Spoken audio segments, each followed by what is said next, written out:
मेरे जिगरी दोस्तों, नमस्कार। फ्रेंड्स, आइए आज हम सब थोड़ी सी बातें करते हैं दिमाग के माया जाल पर।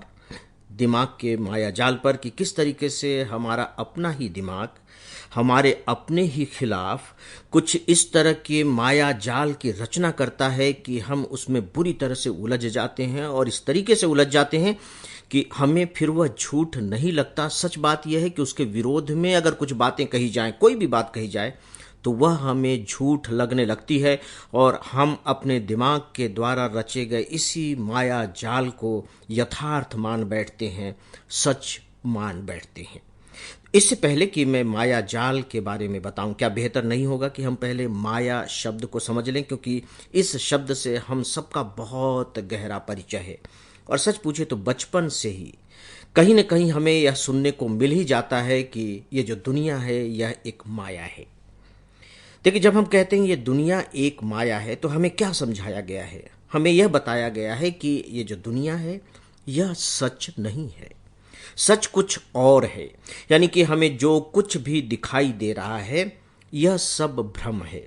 भ्रम के अर्थों में ही ज़्यादातर हमें लोगों ने बताया है, समझाया है और इसका नतीजा यह हुआ है कि हमें सच में यह लगने लगता है कि जो दुनिया है यह बेकार है, यह भ्रम है, यह असत्य है, यह माया है, यह झूठ है। कभी हमें इसके साथ नहीं रहना है, हमें अपने लिए दूसरी जगह तलाश करनी होगी, दूसरे उपाय ढूंढने होंगे और उसी के परिणाम के तहत फिर हम धर्म की तरफ, आध्यात्म की तरफ, संन्यास की तरफ, वैराग्य की तरफ या पता नहीं किन किन रास्तों पर जाने के बारे में सोचने लगते हैं। मैं इस माया शब्द को थोड़े से दूसरे रूप में देखता हूं और किस रूप में, बस उस पर थोड़ा सा आप ध्यान दे दीजिए।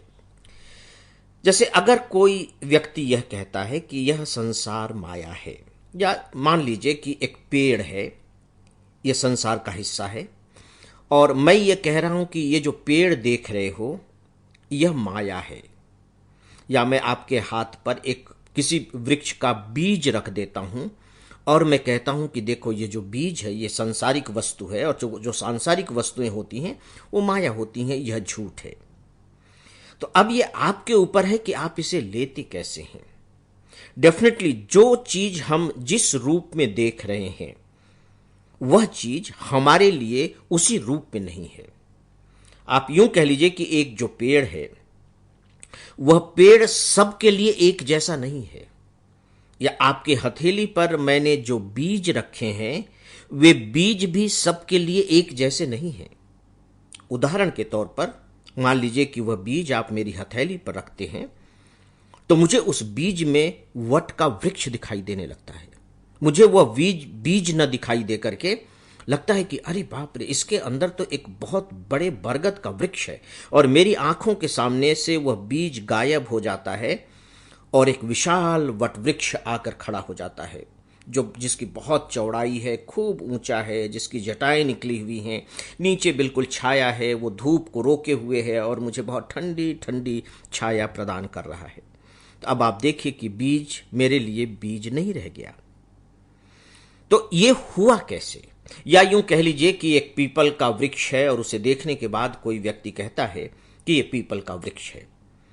ठीक है, लेकिन मैंने कहा कि यह झूठ है। झूठ क्यों है? क्योंकि मेरे लिए पीपल का वृक्ष नहीं है। मेरे लिए हो सकता है कि वह कृष्ण का रूप हो। तो कृष्ण का रूप किस तरीके से हुआ? क्योंकि गीता में कृष्ण ने कहा है कि मैं वृक्षों में पीपल हूं, तो मुझे उस वृक्ष में कृष्ण दिखाई दे रहे हैं।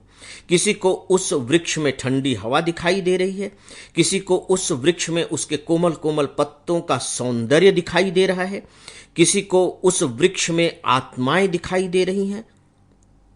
आपने देखा कि पीपल एक है, लेकिन सबको उस पीपल में अलग अलग चीजें दिखाई दे रही हैं। तो ये जो अलग अलग चीजें दिखाई दे रही हैं ये क्या है, इसे ही हमें थोड़ा सा समझना पड़ेगा। इसका मतलब है कि मेरे लिए पीपल के वृक्ष का जो अर्थ बदला, या मेरे हाथ पर जो एक बीज था उस बीज का जो मेरे लिए अर्थ बदल गया, वो कैसे संभव हुआ? वह संभव हुआ मेरी अपनी चेतना के द्वारा, या यूं कह लीजिए कि मेरी अपनी कल्पना के द्वारा। उस बीज को मैं बीज के रूप में न देख करके एक वृक्ष के रूप में कल्पित करता हूं, कल्पना करता हूं कि यह एक वृक्ष है। तो अब आप देखिए कि दिखाई दे रहा है बीज, लेकिन मैं उसमें देख रहा हूं वृक्ष। तो अर्थ बदल गया। तो बीज झूठा हो गया और जो वृक्ष है वो सच हो गया। ठीक इसी तरीके से एक पीपल का पेड़ है तो वो पीपल का पेड़, समाज ने उसे यही नाम दिया है, लेकिन वो सबके लिए एक ही जैसा पीपल का पेड़ नहीं है। सब अपनी अपनी कल्पनाओं और अपनी अपनी चेतनाओं के द्वारा उस पीपल के पेड़ को अलग अलग रूपों में देख रहे हैं।